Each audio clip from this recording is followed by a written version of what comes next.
طارق پیا شاہ طارق پیا شاہ طارق پیا شاہ طارق پیا رہبر و رہنما شاہ طارق پیا شاہ طارق پیا شاہ طارق پیا شاہ طارق پیا شاہ طارق پیا تجھ میں اوصاف مولا علی کی جھلک تجھ میں اوصاف مولا علی کی جھلک صوفی باصفا شاہ طارق پیا صوفی باصفا شاہ طارق پیا شاہ طارق پیا شاہ طارق پیا شاہ طارق پیا۔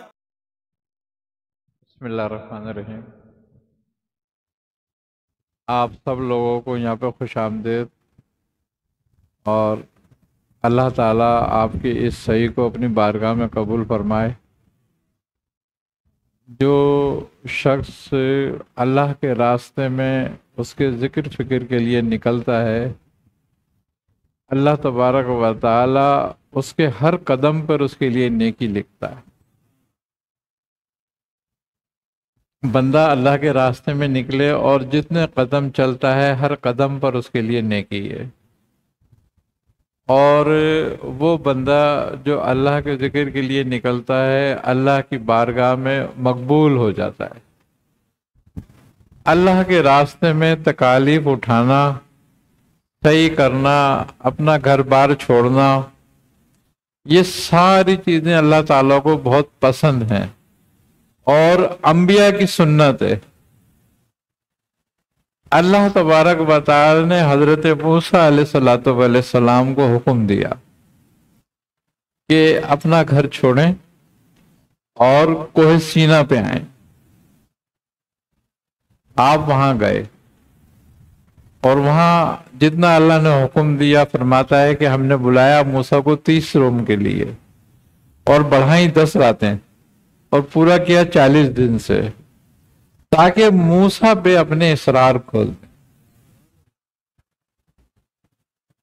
رسول خدا صلی اللہ علیہ وسلم کی بھی سنت مبارکہ ہے یہ کہ آپ رسول خدا صلی اللہ علیہ وسلم اپنا گھر بار، اپنے بچے بیوی چھوڑ کر غار حرا میں تشریف لے جاتے تھے، اور بعض روایات میں ہے کہ 40 دن بھی آپ نے وہاں قیام فرمایا۔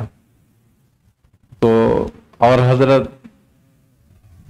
اما خدیجہ الکبریٰ سلام اللہ علیہا آپ کے لیے کھانا لے کے جاتی تھیں پکا کے گھر سے اپنے، اور اگر دیکھا جائے تو مکے سے اور غار حرا کافی دور ہے، تو یہ صحبتیں جو ہیں اللہ تعالیٰ کے لیے، جبکہ آپ تو اللہ کے محبوب تھے۔ آپ سے زیادہ مقبول اور محبوب کون ہیں؟ پھر بھی اللہ کی راستے میں یہ صحیح کرنے سے مراد یہ تھی کہ آپ فرماتے ہیں کہ حضرت عائشہ صدیقہ سلام اللہ علیہ سے روایت ہے کہ آپ نے پوچھا کہ یا رسول اللہ، آپ اللہ کے رسول ہیں، محبوب ہیں، پھر آپ اتنی عبادت کرتے ہیں کہ آپ کے پاؤں مبارک سوج جاتے ہیں، برم آ جاتا ہے ان پہ، تو آپ اتنی مشقت کیوں اٹھاتے ہیں؟ تو آپ نے فرمایا کہ اے عائشہ، کیا تو نہیں چاہتی کہ میں اللہ کے شکر گزاروں میں ہوں؟ تو آپ کی عبادت اللہ کے شکر کے لیے تھی کہ وہ شکر ہو۔ تو ہم جتنی بھی نوافلی عبادت کرتے ہیں،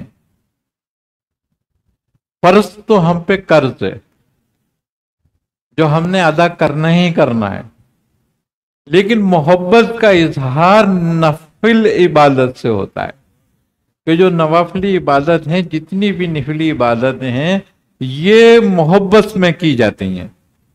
تو نفلی عبادتوں سے اللہ کی محبت کا اظہار ہوتا ہے، اور ہم جو نفلی عبادت کرتے ہیں یا اس کے لیے صحیح کرتے ہیں، اس کے لیے مشقت اٹھاتے ہیں، تو اللہ تعالیٰ کی محبت میں اٹھاتے ہیں۔ یہ ہمارے محبت کے اظہار کا ایک طریقہ ہے کہ ہم اپنی محبت کا اظہار اس طریقے سے کرتے ہیں اس سے۔ اور جب ہم اپنی محبت کا اظہار اس طریقے سے کرتے ہیں کہ اس کے راستے میں صحیح کرتے ہیں، اس کے راستے میں تکالیف اٹھاتے ہیں، اپنا گھر بار چھوڑتے ہیں، اپنے بیوی بچوں کو چھوڑتے ہیں، تو وہ عمل اللہ کے راستے میں بڑا مقبول ہوتا ہے پھر. اور اللہ تبارک و تعالی جس کو چاہے پسند کر لے، اور جس کو پسند کرتا ہے اس کو توفیق دیتا ہے اعمال کی، اذکار کی، ذکر کی، نیکیوں کی.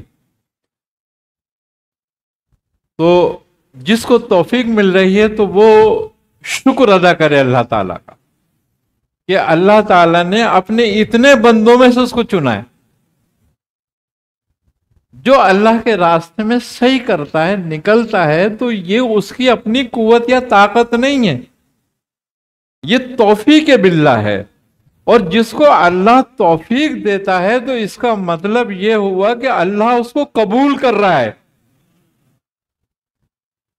یہ کمال بات ہے کہ اللہ جس کو توفیق دیتا ہے اس کے اعمال کو پہلے قبول کرتا ہے. جب پہلا سجدہ قبول ہوتا ہے تو دوسرے کی توفیق ہوتی ہے. تو ہمارا یقین یہ ہونا چاہیے کہ ہم جو صحیح، جو عبادت، جو ذکر، جو اذکار اللہ کے لیے کر رہے ہیں یہ مقبول ہے. کیوں؟ کیا ہماری اپنی قوت سے نہیں ہے، یہ اس کی توفیق سے ہے کہ اس نے ہمارے دل میں اپنی محبت ڈال دی. نہیں تو ہزاروں لاکھوں اربوں لوگ ہیں، انہیں کیا ضرورت پڑی ہے کہ وہ اللہ کے راستے میں نکلیں پریشان ہوں. نہیں، اللہ جس کو قبول کرتا ہے، جس کو توفیق دیتا ہے، وہی نکلتا ہے اس کے راستے میں. تو ہمارے لیے یہ بڑے فخر کی اور اعزاز کی بات ہے، اور ہمارے لیے شکر ادا کرنے کا وقت ہے کہ اللہ نے ہمیں یہ توفیق دی کہ ہم اس کے راستے میں نکلے. اللہ ہماری صحیح کو اپنی بارگاہ میں قبول فرمائے، اور اللہ تعالی ہمیں اپنے بزرگوں کے راستے پہ چلنے کی توفیق عطا کرے. ہمارے بزرگوں کا یہ سنت بھی ہے، یہ طریقہ بھی ہے، کیونکہ بزرگ جو ہیں انبیاء کی سنت پہ تھے. اور ہمارا بھی طریقہ یہ ہونا چاہیے کہ ہم اپنے بزرگوں کی تقلید میں، ان کی محبت میں صحیح کریں، اور جو ان کا طریقہ تھا اس کو اپنائیں، اور اس طرح اپنے اذکار کو بنائیں، اس طریقے سے اپنے ذکر کو بنائیں، اس طریقے سے اپنے قلب کو بنائیں، اس طریقے سے اپنی روح کو بنائیں. دیکھیں، انسان اپنے آپ کو طاقتور رکھنے کے لیے تو خوب اچھی اچھی غذائیں کھاتا ہے، اور بڑا خیال رکھتا ہے غذاؤں کا کہ مجھے کون سی کھانی ہے جس سے میں بیمار نہ ہوں، کون سی کھانی ہے کہ جس سے میں صحت مند ہو جاؤں. تو اللہ نے جس طریقے سے نفس کا حق تم پہ رکھا ہے کہ تم اس کا حق ادا کرو، اسی طریقے سے تم پہ روح کا بھی حق ہے.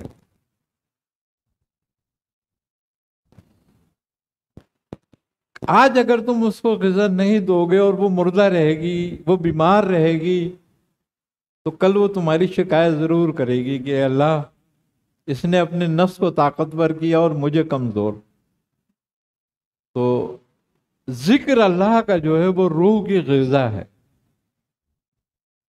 تو ہم جتنا ذکر کرتے ہیں ہماری روح اتنی طاقتور ہوتی ہے، اور روح جتنی طاقتور ہوتی ہے نفس اتنا طاقتور ہو جاتا ہے. ہم سمجھتے ہیں کہ نفس غذا سے طاقتور ہوتا ہے، نہیں، نفس بھی روحانیت سے طاقتور ہوتا ہے. غذا سے جو نفس کو طاقت ملتی ہے وہ فسق اور فجور کی ملتی ہے، اور ذکر سے جو نفس کو طاقت ملتی ہے وہ اطاعت کی ملتی ہے. تو ہم وہ طاقت حاصل کریں گے جس سے ہم اطاعت الہی میں ہوں، ہم اللہ کی اطاعت کریں. دیکھیں، ساری زندگی جتنی بھی نیکیاں کرنے کا مقصد صرف ایک ہے، اور وہ یہ ہے کہ اللہ راضی ہو جائے.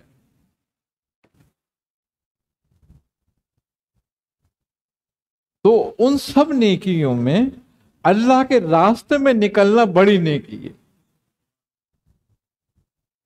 اگر یہ بڑی نیکی نہ ہوتی تو انبیاء کی سنت نہ ہوتی، اور اللہ تعالیٰ انبیاء کو نہ بلاتا کہ اپنے گھر بار چھوڑو اور آؤ. تو لہذا اللہ نے ہمیں یہ توفیق دی کہ ہم اپنا گھر بار چھوڑ کے، اپنی بیوی بچے چھوڑ کے، اپنی زندگی سے وقت نکال کر اللہ کی راہ میں قدم رکھا اور اس کے راستے پہ آئے، اب ہمیں صبر کی بھی ضرورت ہے، شکر کی بھی ضرورت ہے کہ ہم اس کی نعمت کا، یہ ایک بڑی نعمت ہے۔ انسان کو مال و اسباب ملتا ہے، اس پہ بڑا خوش ہوتا ہے کہ مجھے نے اتنا کما لیا، اتنا کما لیا، لیکن کیا کرنا، یا تو چھوڑ کے مر جائے گا یا کھا کے مر جائے گا، اس سے زیادہ کچھ نہیں ہوگا۔ لیکن یہ وہ کمائی ہے جو ساتھ لے کے جائے گا۔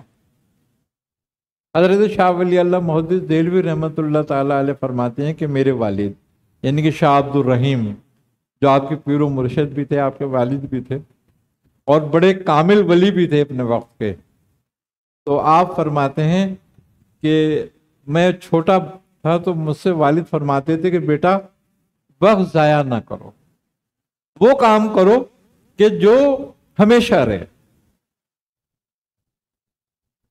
تو وہ کہتے کہ بابا جان وہ کون سا کام ہے جو ہمیشہ رہے؟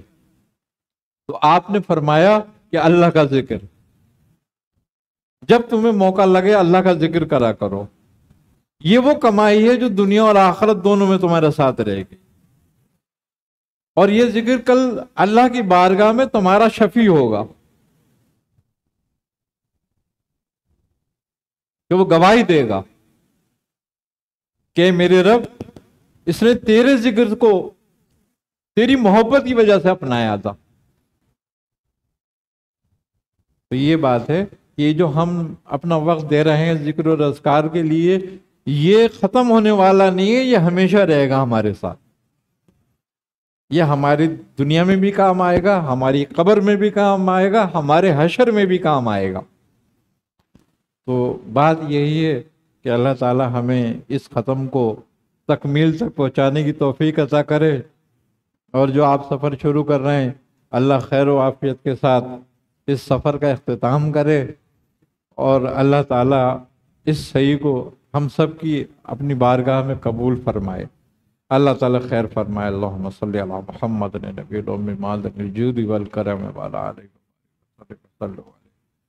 یا الہ العالمین، یا رحم الراحمین، یا ارحم الراحمین، یا رحم الراحمین، اپنے حبیب صلی اللہ علیہ وسلم کے صدقہ طفیل میں ہمیں ہر طرح کی گمراہیوں سے، محتاجگیوں سے، ذلتوں سے، رسوائیوں سے، ہر طرح کے ظاہری باطنی امراض سے، ہر طرح کی آفات ناگانیاں، اموات ناگانیاں سے محفوظ فرما، ہر طرح کی رحمتیں، نعمتیں، برکتیں، راحتیں، آسانیاں عطا فرما۔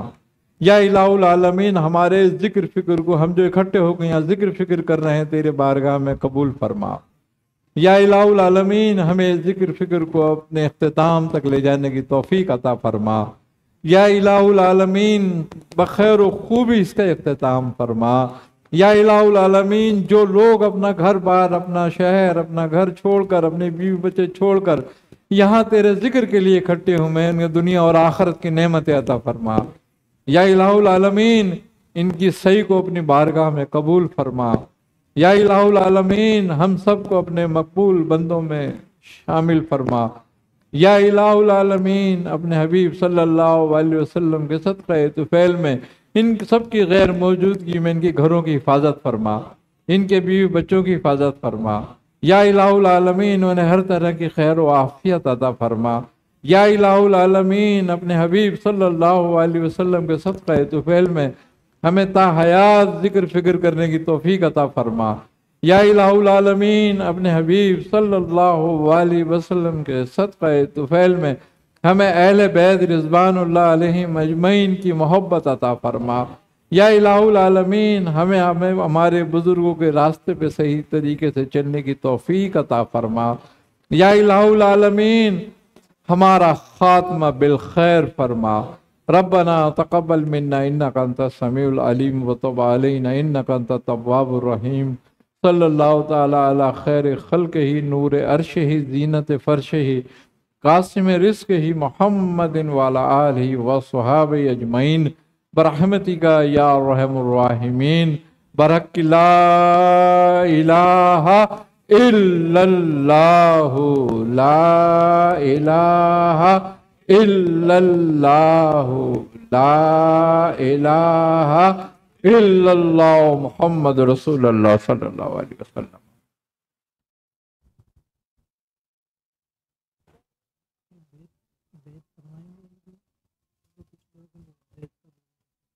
تو جو جہاں بیٹھا ہوا ایک دوسرے کندھے پہ ہاتھ رکھ لیں۔ بسم اللہ۔ بیت کا سلسلہ ہو رہا ہے، تمام احباب اپنی جگہ پر بیٹھیں گے، کوئی کھڑا نہ ہو، اور میاں حضور دامت برکات قدسیہ جو الفاظ ادا کریں وہ آپ ادا کر لیجئے گا، آپ داخل سلسلہ بیت ہو جائیں گے۔ بیت دو طرح سے ہوتی ہے، ایک بیت عقیدت، ایک بیت برکت۔ جو بیت عقیدت کرنا چاہے وہ بیت عقیدت کرے، جو بیت برکت کرنا چاہے وہ بیت برکت کرے۔ پڑھیں اعوذ باللہ من الشیطان الرجیم، بسم اللہ الرحمن الرحیم۔ میں نے توبہ کی اپنے تمام گناہوں سے، جنہیں میں جانتا ہوں، جنہیں میں نہیں جانتا، اور میں عہد کرتا ہوں اپنی باقی زندگی اللہ کے رسول کے فرمان کے مطابق گزاروں گا۔ پڑھیں لا الہ الا اللہ محمد رسول اللہ۔ میں نے آپ کو خاندان عالیہ قادریہ، سلسلہ عالیہ سہروردیہ، چشتیہ قلندریہ، نقشبندیہ، ابوالعالیہ، جہانگیریہ میں داخل سلسلہ مرید کیا، آپ نے قبول کیا، قبول کیا، قبول کیا، الحمدللہ۔